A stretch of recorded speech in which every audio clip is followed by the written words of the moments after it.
One of the best movies I have ever made was about one of the best artists I have ever known.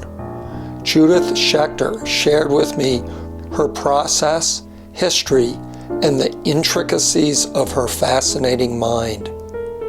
Now, 4 years later, Judith was tantalizingly close to a really big deal. So I gave her a call. Hi, Judith. Hi, John. I understand you have a retrospective. Well, let me tell you, it's an amazing experience. I don't know if I ever let myself imagine that I would have a retrospective. I was so excited about it that I literally didn't tell anyone for the 2-3 years that I knew about it because I was afraid to jinx it. And in fact, I think that the organizer of the exhibition, Jessica Martin from the Rochester Memorial Art Gallery, might have been surprised by my often lack of affect. I was extremely excited about it, but scared to really let myself go. Which turned out to be a pretty good affect after all, considering what happened, right? I'm going to poke and prod her a bit about what it feels like to have your retrospective put on ice. But first things first. Judith had sent me a numbered list of the works in the exhibition, and I asked her to give me a pithy sentence or two about each one. Probably a lot of my comments will refer to what inspired the piece as opposed to what it became. But yeah. So the first one is King of Maggots, and that was based on a medieval manuscript. It's also the first piece I did after graduating from college in 1983. I was not planning on returning to glasswork because I thought it would be too difficult to set up a studio, but I missed it a lot. Second one, Nadati Compectomy. That is the correct pronunciation according to me. I have no idea how to say it in Russian. That depicts a fictional character from a book called The Petty Demon, where a school teacher was haunted by a little impish critter that lived in his head. The third piece is The Knot. I think that starts to be one of my pieces that one might call mature. One wants to call anything I do mature. The minute I finished making it, it broke and I had to remake the whole thing. Does the knot refer to a marriage? No, the knot was inspired by drug abuse. Caught in the Flood, I did a series of 4 pieces for a very early exhibition that's responsible for my first big break. It was at the Renwick of the Smithsonian, curated by Michael Monroe. It was a suite called Natural Disasters, and Caught in the Flood was one of them. I was interested in depicting things that are hard to depict in stained glass because they don't actually have hard-edged linear borders like water. And Rape Serenade was also one of those pieces. I consider rape to be a natural disaster of sorts.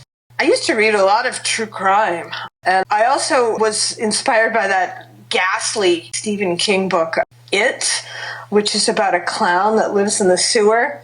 A lot of children don't like clowns, and I wanted to get to the heart of why. I personally don't like clowns, although I have a friend who's a clown. He is a dear, sweet person. Lucifer Poops arose from an exercise that I give myself when I'm stuck, and that is to make something that is just the stupidest thing I can possibly think of. That piece was a lot of fun, and it's ever so loosely based on Rodin's Thinker. I later found out there is a black velvet painting tradition of the devil on the toilet.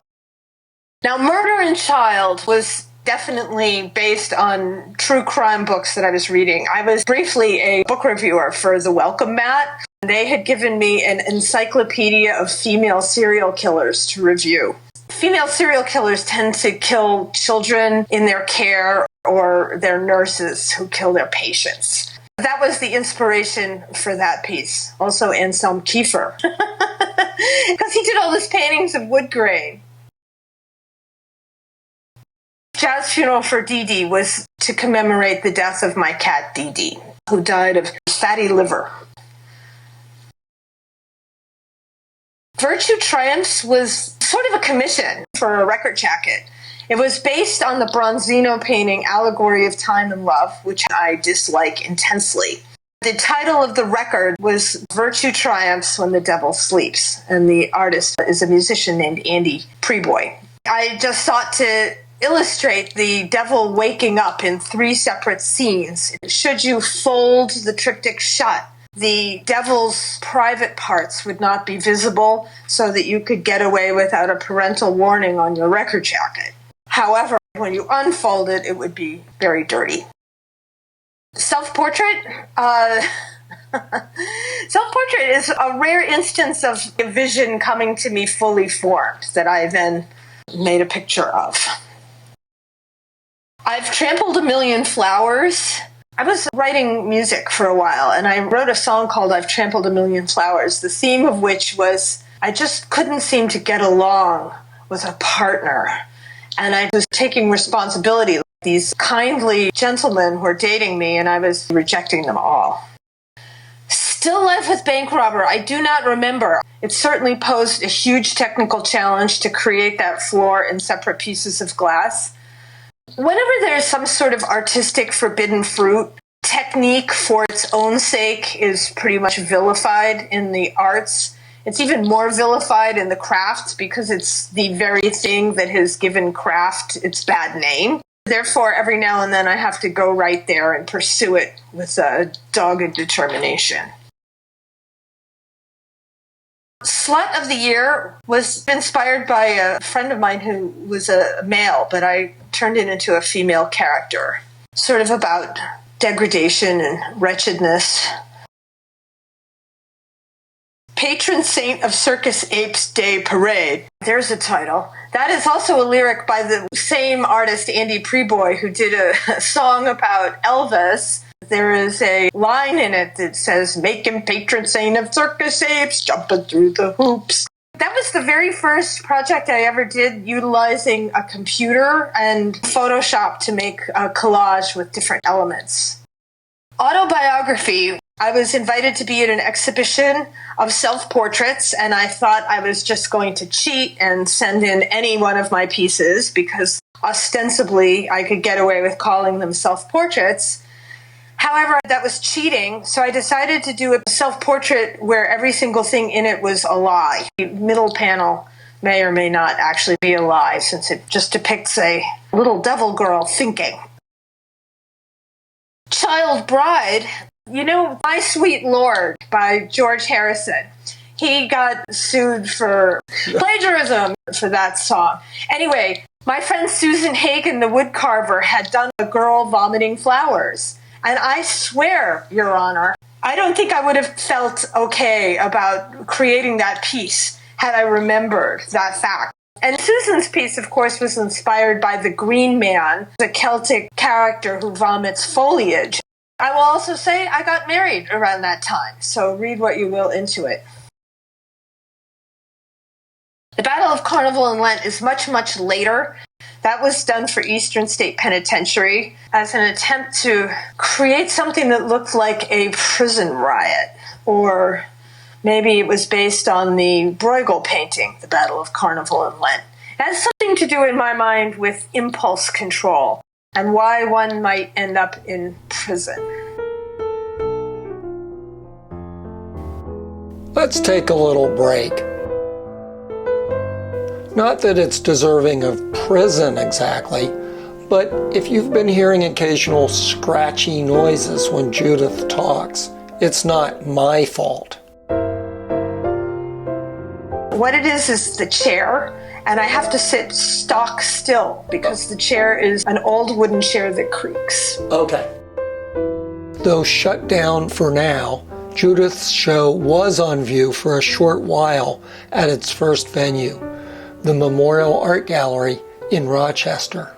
Well, it did open. It was a private opening for their supporters, and I was allowed to invite people. And it was an exhilarating experience. It was mobbed, actually. Seeing the exhibition hanging up was an out-of-body experience. It was beyond my wildest dreams. When I got to the show, and the plane had been delayed by like 4 hours, and they needed to get a new pilot, and I thought, I'm not going to get there! And when I finally got there and saw the exhibition, it was like someone else had made all the work. It was incredible. I was so thrilled, just over the moon. And then I guess 3 weeks later, it closed owing to the pandemic. I'm still processing those feelings. I'm devastated. I feel guilty that I have those feelings because a lot of artists don't get to have a retrospective, and at least it opened. So I feel like I should be grateful, but I'm heartbroken. I'm really sad. Before you viewers shed too many tears over Judith's plight, please know that she is one tough lady. I think everyone suffers from personal apocalypses on a regular basis. That's just part of being alive. Okay, Judith, break's over. Next picture, please. Sister was also part of the Eastern State Penitentiary exhibit. I remade that after the pieces came out of the penitentiary to be a full-size piece. The original part is just the center strip. The figure is based on the girl from that very famous photograph from Vietnam who has napalm on her body. To My One Desire was based on the unicorn tapestries in Angers, France, Anger. There is a cycle of tapestries called The Woman and the Unicorn. Forbidden Fruit, it's very tempting. Knowing that a pink unicorn is probably a subject no artist would want to touch, I had to try my hand at it. Big Top Flophouse Bedspins is partly a technical experiment with creating imagery in layers of glass. The guy's head is very cubist, in my opinion. Sometimes I just draw like that. I'm not thinking cubist thoughts, though.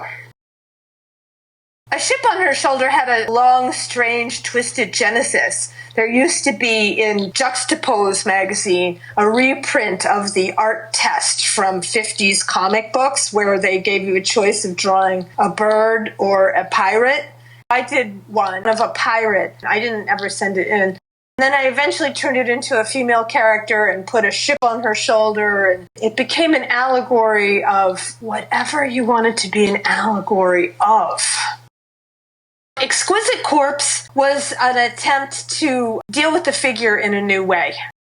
An exquisite corpse is a type of drawing where you fold it and have different body parts drawn by different people. I did it all, but you get the idea. Dream of the Fisherman's Wife. I thought I was basing it on Japanese erotic imagery where a woman is having an octopus satisfy her. But now when I look at it, I think it was based more on Lars von Trier's movie Breaking the Waves. She looks just like the character in that, and that was a very important movie to me at the time. Hemophilia. I was reading Nicholas and Alexandra about the last Tsar of Russia. It seemed to make its way into the piece. I really am not researching things and making pieces specifically about those topics, just letting them inform the look of the piece. Then again, Big Bang is another story. Big Bang has a very specific meaning to me. I had agoraphobia for a while, which made it very difficult for me to function. I wasn't totally housebound, but I was really close to it. I wanted to make art about the absurdity and terror of that experience, and Big Bang is that piece. Donkey Ducky Dream. I had done the drawing of the little girl. A lot of times these characters exist separately as drawings or even as glass parts without knowing how they're going to resolve in a window. So the dream came separately from the figure. I noticed you have the coronavirus floating around, and you did that years before the pandemic. How did you know? Those were supposed to be pollen molecules. I am an allergy sufferer. Hello. He's Haunted was part of my Nicholas and Alexandra obsession, my fantasy of what Siberia is like. Specimens was just using a lot of my doodles, because I doodle profusely these little creatures sometimes, and I thought about what to do with them. Specimens came about at the time Gretchen Worden was dying. She was the former director of the Mutter Museum, and she was a friend of mine. So I'm sure that part of that subconsciously was why I made that piece. I love the Mutter Museum. The floor was partially a computer exploration in making those snowflake designs for the floor, combined with an image that I had appropriated from an old newspaper and drawn. It was actually a male character lying dead on a sofa, and I reinterpreted it as a female. Sin Eater is the portrait of a specific person who I wanted to depict as escaping from a bad situation. A Sin Eater is a character from Celtic culture who is invited to the deathbed of someone, and they would place a loaf of bread on the dying person's chest, and the bread would absorb the sins of the dying person, and they would give the bread to the Sin Eater, who would then eat the bread. The Cold Genius was based very specifically on a song sung by Klaus Nomi from an opera by Henry Purcell. The song is someone begging to freeze to death because they have been frozen out of love their whole life. It's really a sad song. Is that figure a male or a female? That was intended to be a female, but it doesn't matter. Originally, I never made my figures one sex or the other. I remember getting a lot of input about that during critiques. After I graduated from college, I gave them a sex. Nature was about how we bring nature into our homes. We look out the window at real nature, but we have wallpaper with flowers on it, and we cut flowers and bring them into the home. Feral child. I always talk about feral child when I give lectures, but I only talk about it technically. I know I have files of images of baby Hercules who wore an animal skin over his head, and it's sort of a meme. Memes being units of cultural transference, not funny posters on Facebook.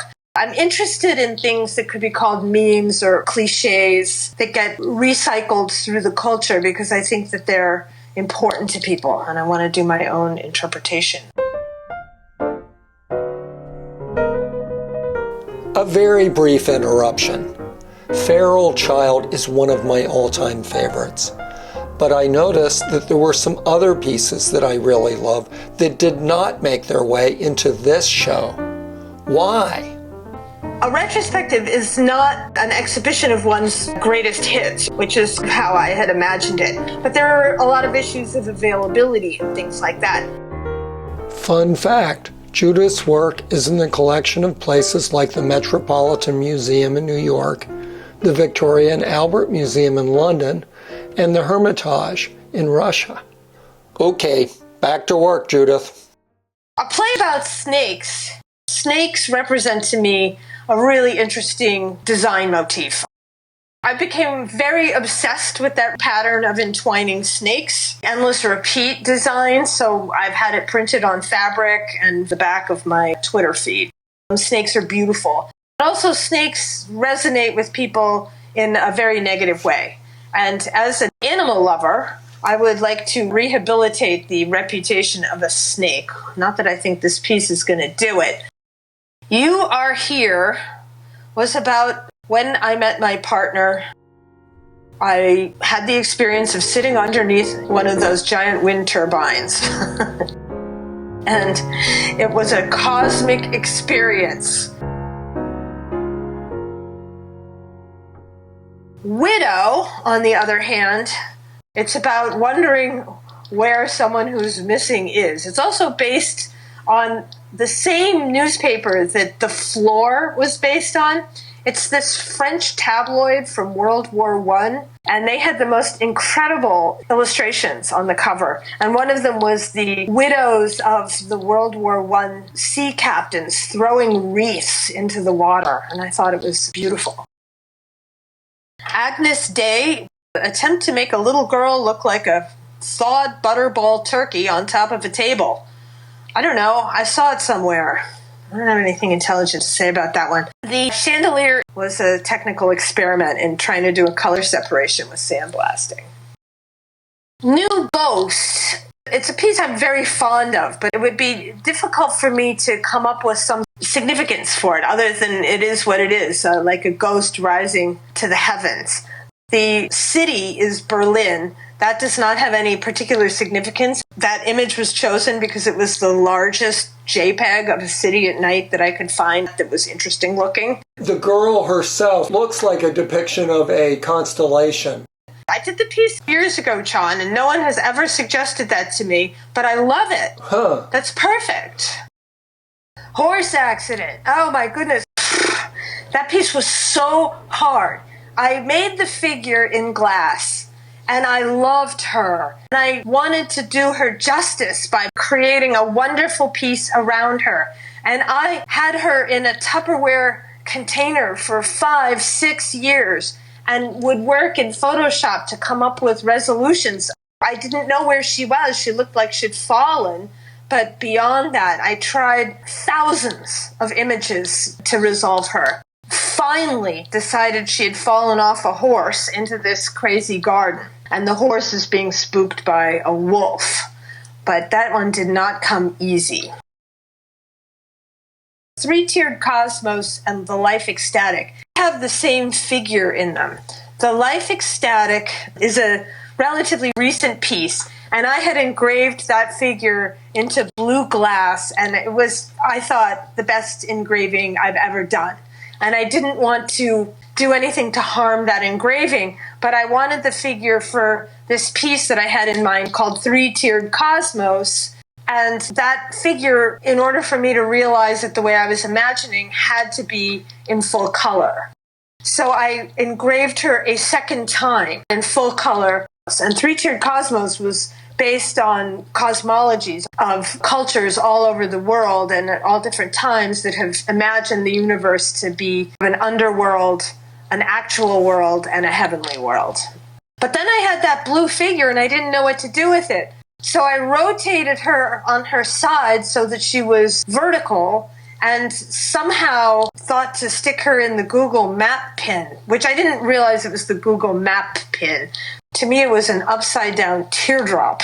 This is one of my favorite pieces. The beginning of my recent work, which has a lot of flowers and nature in it. Of course, I've never actually seen real flowers or nature because I am such a city girl. But anyway, there you go. The florist, initially that figure had a different resolution altogether. I had done a little doodle of a flower drooping in a vase, which I then did in glass and just really delighted me. And I decided, oh my goodness, I got to do it like 400 times in a row. This was so much fun. In my mind, it's almost a sarcastic joke, like she's a crappy florist and all her flowers die, so she's really depressed.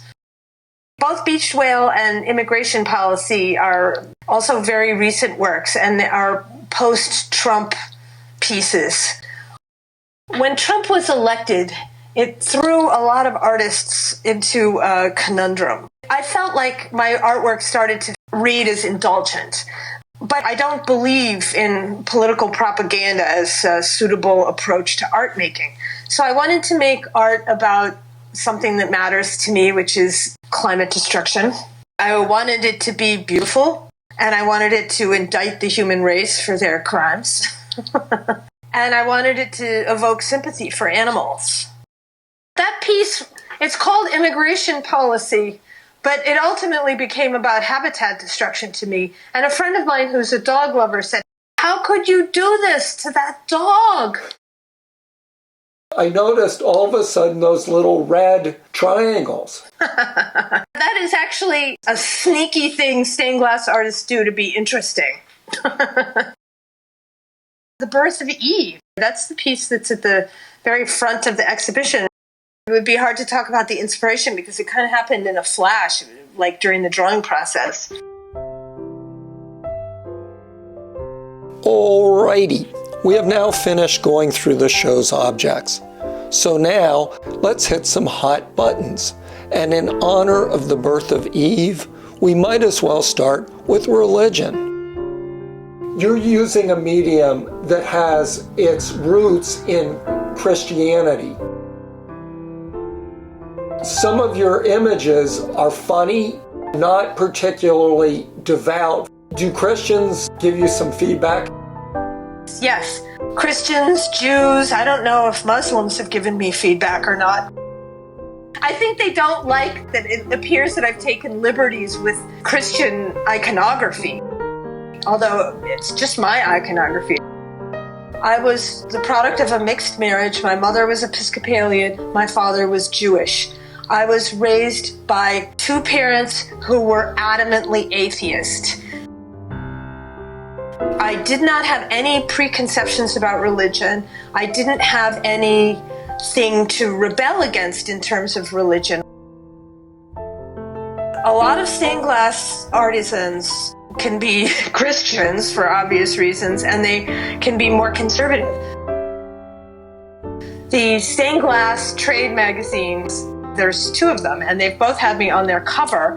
In the past, they have gotten hate mail because of my work, and one, which I will never forget, says that Judith Schaechter has an axe to grind against religion, and it shows.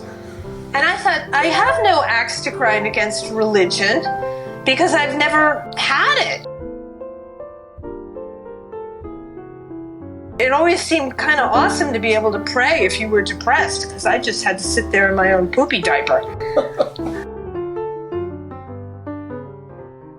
I think it was a great advantage to not have a lot of preconceptions about stained glass as a religious signifier when I started out, because I don't see it that way, and yet, oddly, it has brought me to a very spiritual place. I don't believe in God, and I'm not religious, but I would define myself as having spiritual leanings. Catholics can sometimes be incredibly understanding. The Jewish half of my family has often wondered why I would do these images of what they see as unhappiness. I think, well, if there's one thing Catholics understand, it's an image of unhappiness. They never ask. You are a feminist, and yet most of your figures are not showing a lot of agency. They're suffering or being abused. Other than the woman with the ship, they don't seem to be confidently striding out into the world doing things. I don't think the woman with the ship is confidently striding out. She's got baggage, and it's in the form of a ship. I don't think that it's the job of a feminist to always depict empowered women.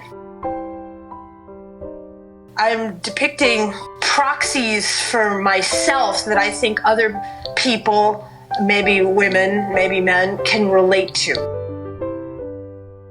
I happen to be a feminist as a human being, but I'd never made claims that I was a feminist as an artist, although it probably comes out that way because that is my perspective. But what could be more feminist than The Handmaid's Tale? It's hardly about empowered women, but it's very feminist. Sometimes you have to depict the oppression. But I don't think my work is all about gender-based oppression. Your more recent stuff is beautifully depictive of nature. It seems more life-affirming than some of the scenes of anguish and suffering that you did earlier. Do you think you've mellowed at all as you've gotten older? Oh, yeah. Yeah, I've gone soft. Definitely. I have a long-term relationship with someone I love. Never saw that one coming.